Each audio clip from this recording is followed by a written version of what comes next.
Hey guys, welcome back to another episode of Tool Shop, and today I have recently been able to acquire most of the contents I need to be able to make a proper propane forge. This is 1/4-inch plate that I have designs that I'm planning on cutting out for it.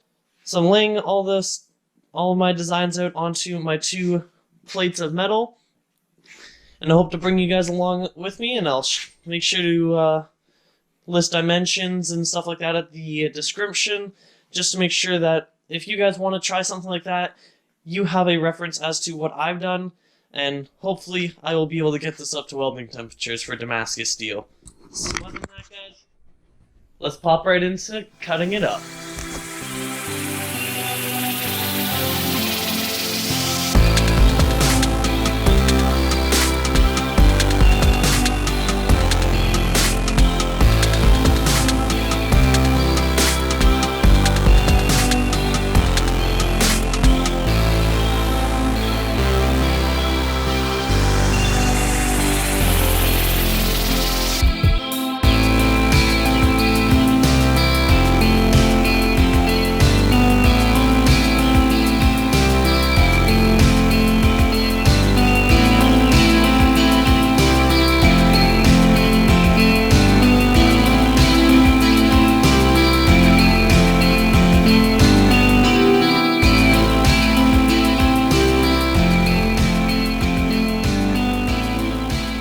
Alright guys, so I ended up getting all of my steel panel cut up. This is just in a big pile. A lot of this still needs to be come back, reground down, especially along the edges. So this is all the metal I'm using just for the actual forge part.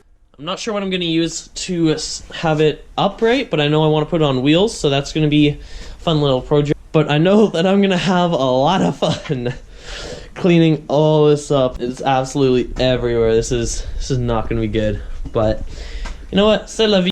And something that just surprised me, I know how many wheels using an angle grinder that I was gonna go through a lot. This is how many I ended up going through to cut those 2 plates completely in half. This is, I believe, 21 or 22 1/16 4.5-inch angle grinder wheels. Like, this is, it's insane to think of how many discs I had to go through.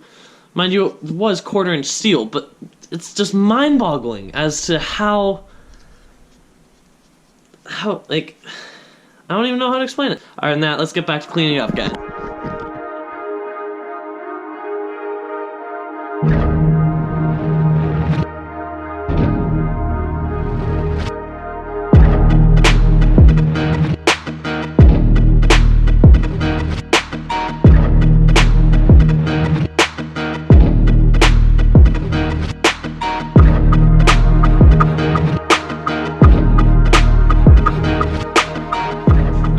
Belt grinder set up. Thank you to some comments in my quick change tool post video. I actually I had to do a little bit of tweaking on this, but I pulled it out farther, which applies more pressure to the belt.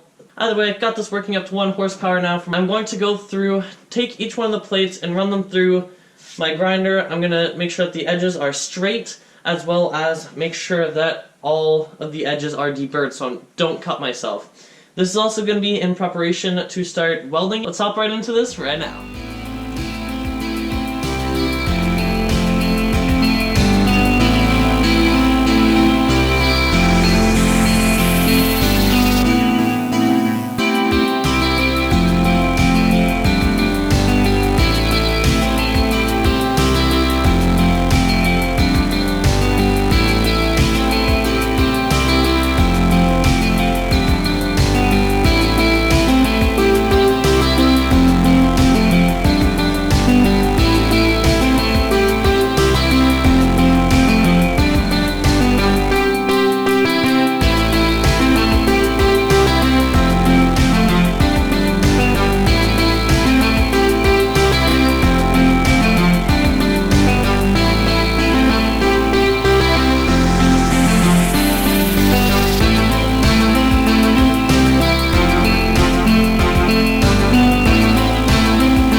So currently what I've done is I have actually taken the metal stuff that I've tacked up and I've actually brought it into my high school.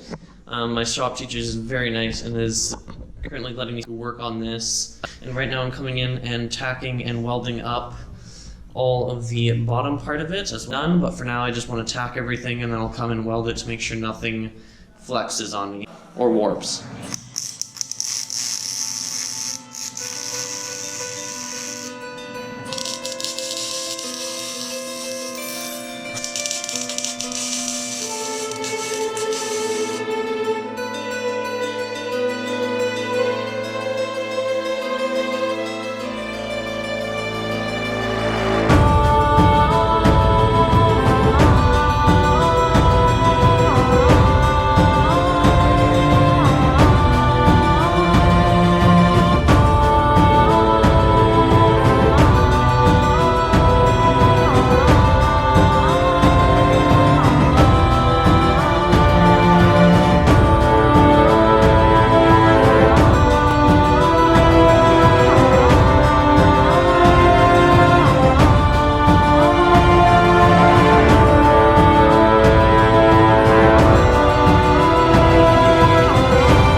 So now what I'm going to go ahead and do, now that I have the forge all welded up to what I want and I have all the spikes and stuff drilled, what I'm going to just do is I'm working with cable for almost the entire forge.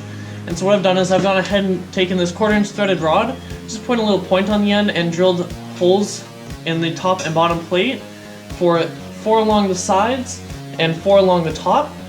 Is to try and support some of the cable so then that way it doesn't just collapse in on itself. Just for a bit of structural integrity for the cable.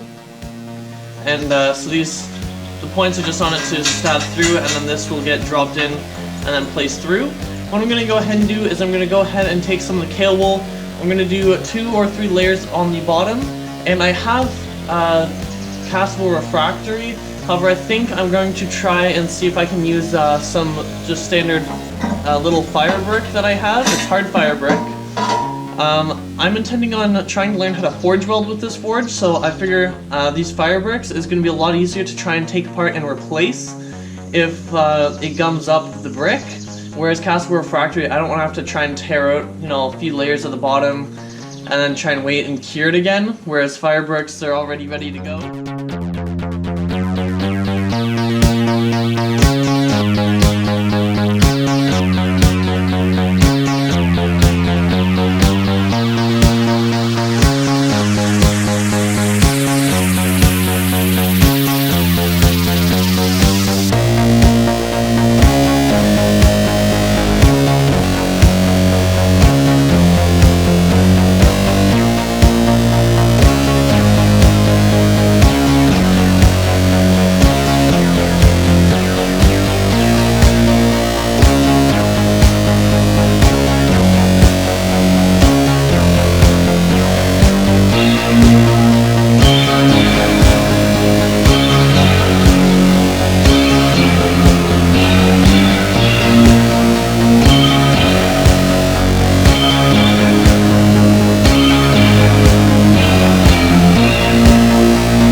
sodium silicate, I believe is what it's called. And I just went ahead and I stuffed in the sides here. You saw that in the time lapse, and I came back and painted 2 coats of stuff, or 2 coats of the sodium silicate on it. That is to seal the cable, as the cable particles, since it is a ceramic insulating blanket, it can become airborne and become very dangerous, especially if it gets into your lungs. So I wanted to make sure I sealed up all that I could. Holy cow! This is unbelievable. Like, that is so hot.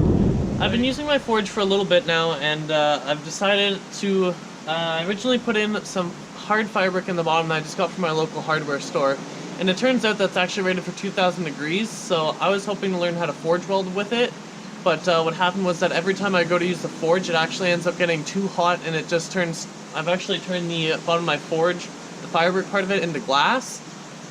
So what I'm going to do is I'm going to go ahead, rip it out, and I have some castable refractory right here. This is crystalline silica hydraulic cement, for those of you curious.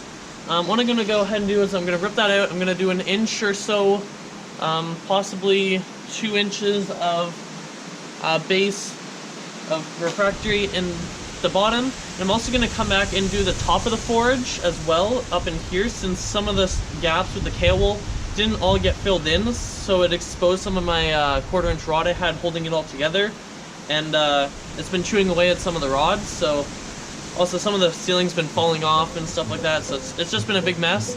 So I'm gonna go ahead and just do a very light layer of refractory on top as well, just to give it a bit of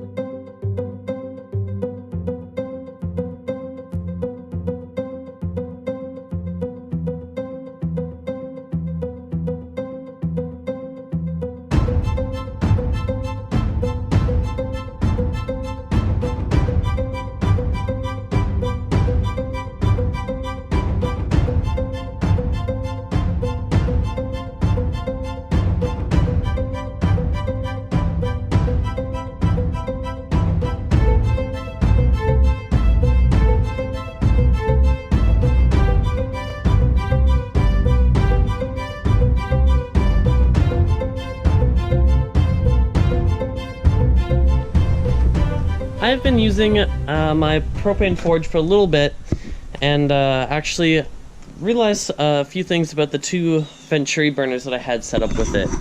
As you can see, there's a giant square hole cut out in it, and I have this piece of tubing hooked up to a forced air burner. And the reason I'm switching right now to a forced air ribbon burner is I actually have it just setting right over there. Is where I live, I'm only allowed to run my forge off of these 20-pound tanks. I have 2 of them. One's just over there. And the issue with trying to run 2 Venturi style burners is because it's using the pressurized propane for not only the amount of propane, but also the pressure to have the flame going and to suck in the air. It doesn't really mix all the best it can.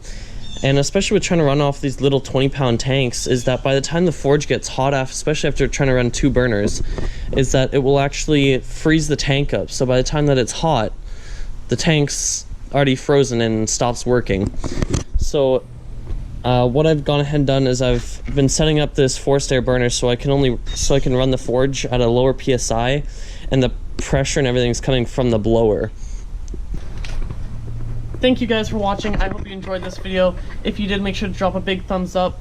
I will try to provide a link of plans that I used in the description down below. Comment what you think. And other than that, if you're new to the channel, make sure to subscribe. Have a good day, guys. We'll see you in the next one.